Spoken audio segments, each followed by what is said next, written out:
오늘 말씀 제목은 이 사람들로 앉게 하라 라고 하는 제목으로 하나님 말씀 증거하도록 하겠습니다. 한번 따라해 볼까요? 이 사람들로 앉게 하라. 올 한 해 우리가 매일 성경 읽기, 매일 기도하기, 매일 찬양하기를 통하여 또 매주 주일 성수하기, 매월 예수사랑 실천하기를 통하여 어떻게 해요? 축복의 주인공 되기를 하나님 앞에 기도하며 간구하였습니다. 특별히 오늘 본교회 창립 12주년 감사주일을 맞이하면서 하나님께 어떻게 감사를 표할까? 우리가 기뻐하며 우리끼리 자축하는 것도 좋겠지만 먼저 하나님 앞에 어떠한 감사를 드릴까? 하나님이 과연 어떠한 감사를 기뻐 받으실까? 를 생각하게 되었습니다. 추수감사 때 역시 우리가 하나님 앞에 예배하는 것은 기본이지만 어떻게 감사를 표현할까, 실천할까 하다가 우리가 함께 마음을 모아 실천한 일이 있습니다. 이번에도 마찬가지로 어떻게 하면 좋을까, 무엇을 하면 좋을까 라고 했을 때에 우리가 잘하는 것, 우리가 평소에 계속 해오던 거 하면 좋겠다 하는 생각을 가지고 이 근처에 있는 어르신들을 우리 교회로 모셨습니다. 그리고 그날 점심서부터 하루 전에 준비한 김치전을 비롯해 여러 맛있는 음식을 정성껏 준비하여서 오후에는 식사 대접을 하고요. 또 12시서부터는 카페로 김치전을 계속해서 나누기도 했어요. 우리 학생들은 당신은 사랑받기 위해 태어난 사람 찬양을 하면서 대신 하나님의 사랑을 전하기도 했습니다. 짧은 시간이었지만 우리가 수고하고 애쓰고 또 우리의 정성과 사랑을 나눈 그 마음을 우리 하나님께서는 기뻐 받아 주신 줄로 믿습니다.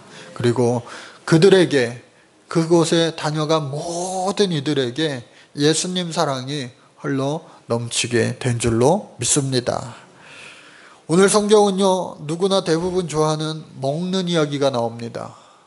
우리가 정성껏 식사 대접을 잘 해드렸는데 예수님께서도 마찬가지로 많은 이들에게 많은 것을 먹이셨다라고 하는 사실을 우리가 잘 알고 있습니다. 그런데 그 이야기가 소위 말하는 오병이어라는 제목을 붙게 되었어요. 오병이어라고 하는 제목이 붙게 되었는데 그 이야기는요, 아마 여기 계신 분들 다 잘 아실 거예요. 심지어 교회 다니지 않는 사람들도 이 이야기는요 잘 알고 있는 내용입니다. 그렇다면 우리가 예수 믿는 사람으로서 교회 다니지 않는 사람들보다 이 이야기를 좀 더 자세히 알아야 될 필요가 있고 또 이 안에서 우리에게 오늘 주시는 하나님의 말씀은 무엇일까? 라고 하는 생각을 하시면서 오늘 말씀을 잘 들어보시기 바랍니다. 특별히 오늘 말씀은 다른 복음서에도 기록이 되어 있는데 요한복음을 중심으로 우리가 읽은 이 요한복음 6장의 말씀을 중심으로 같이 나눠보자고 하는 거예요. 1절부터 보니까 그 후에 예수께서 갈릴리 바다 곧 디베랴 바다 건너편으로 가시매. 성경에 보면 갈릴리 바다라고 하는 말도 나오고요. 또 오늘 디베랴 바다라고 하는 말도 나옵니다. 또 어느 곳에 보면 갈릴리 호수라고도 하고요. 또 게네사렛 호수라고도 말합니다. 다 전부 다 갈릴리 호수를 가리켜서 하는 말이에요. 바다가 바다처럼 너무 큰 호수기 때문에 그냥 바다라고 말하기도 하는 겁니다. 또 하프 모양으로 생겨서 긴네렛 호수라고도 말하기도 하고요. 또 게네사렛 호수라고 말하기도 하고 또 행정구역 명칭으로 디베랴라고도 말하는 겁니다. 이처럼 많은 별칭을 갖기도 하였지만 성경에 특별히 예수님이 사역하신 그 갈릴리 지방이 참 많은 영적인 교훈을 지닌 도시가 되었다고 하는 거예요. 그런데 큰 무리가 예수님을 따라옵니다. 그 이유는 뭐냐? 벌써 많은 병인들을요, 예수님께서 이미 고쳐주셨기 때문에 갈릴리 지역에 또 그 너머에 있는 사람들마저도 그 소문이 퍼져서 예수님 만나면 당신 병 고침받을 수 있어. 그래? 우리 아버지도 병 걸렸었는데. 그래? 우리 어머니도 지금 불편하신데. 우리의 자식들이 죽게 생겼는데 하면서 자신의 가까운 사람들, 자신의 사랑하는 사람들을 다 데리고 예수님을 따라가는 거예요. 예수님이 저 산 쪽으로 가시네. 그래, 산으로 올라가 보자. 오직 예수님만 따라서 많은 무리들이 따르고 있었다고 하는 거예요. 예수님과 제자들은 갈 길을 가시다가 많은 무리가 자신을 따라오는 것을 보시고 너무 많이 오네. 저 사람들 이제 시간을 보아하니 배고플 때도 됐는데 하는 생각이 들었습니다.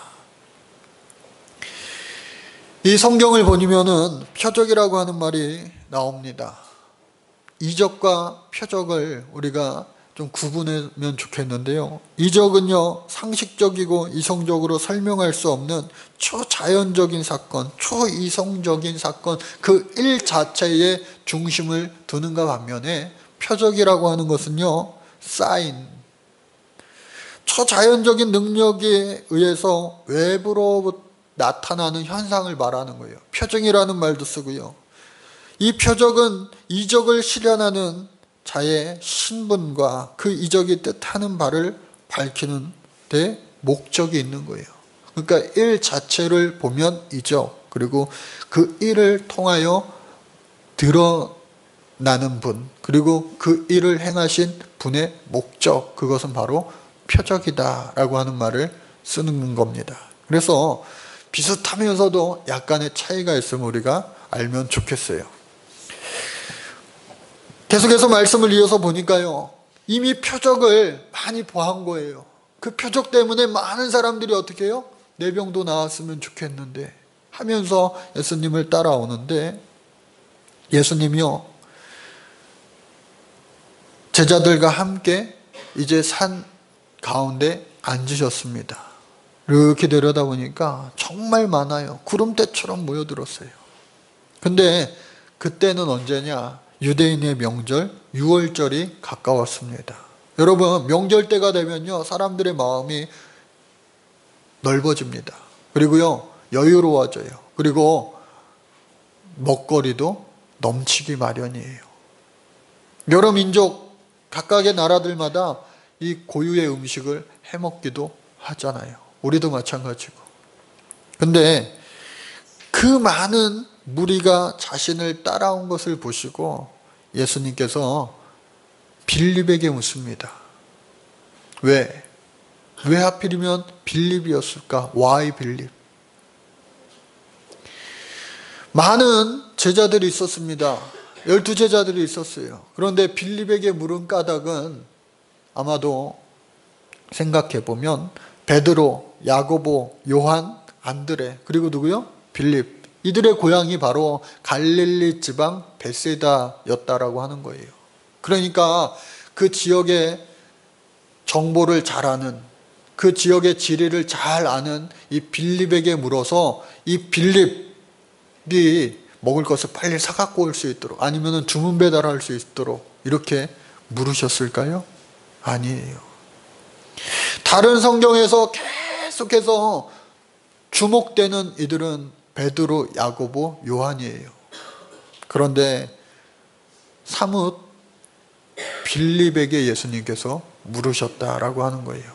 그 이유는 성경에 나와 있습니다. 그를 시험코자 하셨다. 여러분, 저도요, 사람을 오래 사귀다 보면요, 이 사람이 이러한 질문을 했을 때 이러한 대답을 하겠구나 대충 알게 됩니다. 이 사람은 긍정적인 사람이라서 언제나 긍정적인 대답이 나와. 이 사람은 항상 부정적인 생각을 하고 있기 때문에 이번에도 아마 부정적인 대답이 나올 거야. 이 사람은 항상 좌로나 우로나 치우치지 아니하고 항상 중간에 있는 대답만 해. 어느 정도 우리가 상상이 되잖아요. 예측이 되잖아요. 하물며 예수님께서 질문하시면서 그 사람이 어떻게 대답할 것인가를 왜 모르셨겠어요? 역시나 이 빌립은요, 예수님께서 질문하십니다. 이 많은 사람들에게 어디서 우리가 먹을 것을 사와 먹일 수 있겠느냐? 빌립이요, 재빨리 계산을 하는 거예요. 이 많은 사람들, 대충 보니까 여기 모이는 사람들이 이 정도 숫자가 되는데, 추산해 보니까 이와 같은 사람이 명수가 나오는데, 이 사람들에게 아주 조금씩만 오늘날로 이야기하면 삼각김밥 하나씩만 나누어줘도요, 그 돈이 200데나리온이나 됩니다. 영어 성경에 보니까요, 좀 더 자세히 나와 있어요. 뭐라고 되어 있느냐? 8 months wages would not buy enough bread for each one to have a bite. 작은 한 조각이라도 이 사람들 전부에게 배불리 먹는 것이 아니라 아주 요기만 하더라도 어떻게 해요? 8달의 월급이, 8달의 임금이 필요합니다. 그러니까 결코 적지 않은 어마어마한 돈이 필요하다고 하는 거예요. 그 돈을 들여도 배불리 먹기는 못합니다. 아주 계산이 빨라서 아주 적당한 답을 내놓은 것 같아요. 그러나 여러분, 예수님께서 원하신 답이 이거였을까요? 아니라고 봐요. 예수님께서 원하신 답은 그것이 아니었어요. 분위기가 이상해지죠. 그 순간 안드레가 예수님께 여쭤봅니다. 예수님, 지금 이 많은 사람들이 있는데 여기 앞에 이 아이가 보리떡 5개와 물고기 2마리를 가지고 있습니다. 그런데 이 조금밖에 안 되는 거 가지고 이 많은 사람들에게 무슨 소용이 있겠습니까? 여쭤봤어요. 안드레는 우리가 아는 것처럼 예수님의 제자가 되기 이전에 빌립과 함께 세례 요한의 제자였어요. 그리고 오랫동안 함께 동고동락한 그 빌립이 위기에 처해 있자 안드레가 분위기를 전환하고자 빨리 예수님께 이와 같은 말씀을 드렸는지도 모르겠어요. 어찌됐든 간에 예수님께 그와 같은 상황을 말씀드렸어요. 그리고 그 마음속에는 어쩌면 오래전에 예수님께서 가나의 혼인잔치집에서 물을 변화시켜서 포도주 되게 하신 그 사건을 기억하고 또 기대하면서 예수님께 말씀을 했을 수도 있는 것 같아요. 성경에는 정확히 나와 있지 않지만 어찌됐든 간에 여러 가지 추론이 가능하겠지만 그 사실을, 그 적은 음식이 있음을 예수님께 그대로 아뢰습니다. 그때에 예수님께서는 오늘 말씀 제목처럼 어떻게 해요? 이 사람들로 앉게 하라. 한번 따라 볼까요? 이 사람들로 앉게 하라. 마가복음 성경에 보니까요, 이 많은 사람들로 50명씩 혹은 100명씩 술을 나누어서 앉게 하라. 마치 이것은 모세가 광야를 지나는 그때에 이스라엘 백성들을 50명씩 100명씩 광야에 앉게 한 그 모습을 상상하게 만듭니다. 그리고 어디에 앉게 하라? 푸른 초장에. 푸른 초장에 많은 사람들을 앉게 하라. 에스겔서 34장 15절 말씀에 보니까요, 나 주 여호와가 말하노라 내가 친히 내 양의 목자가 되어. 예수님께서는 자신을 따라온 그 많은 무리들을 자신의 양떼로 여기시며 잔디 위에 앉게 하셨습니다. 그런데 앉게 하다라는 이 말을 살펴보니까요, 이스라엘 사람들은, 당시의 유대인들은 식사할 때 꼭 앉아서 먹습니다. 아직 준비되진 않았지만 식사를 할 것처럼 앉게 하라 라는 이 예수님의 말씀에 12제자가 막 다니면서 앉으세요, 앉으세요. 50명씩 100명씩 앉으세요, 앉으세요, 앉으세요. 성경에 보니까 그 숫자가 5,000명에 달하더라. 유대인들이 숫자 세는 그 관례를 보면요, 여자아이들은 뺍니다. 여자들은 빼요. 아이들과 성인 여자들을, 또 남자아이들 다 빼고 성인 남자들만 숫자를 헤아리는데 그 수만 5,000명. 그러니까 이외의 사람들까지 다 합치면 아마 그 숫자는 2만 명에 달했다고 성경학자들은 보고 있어요.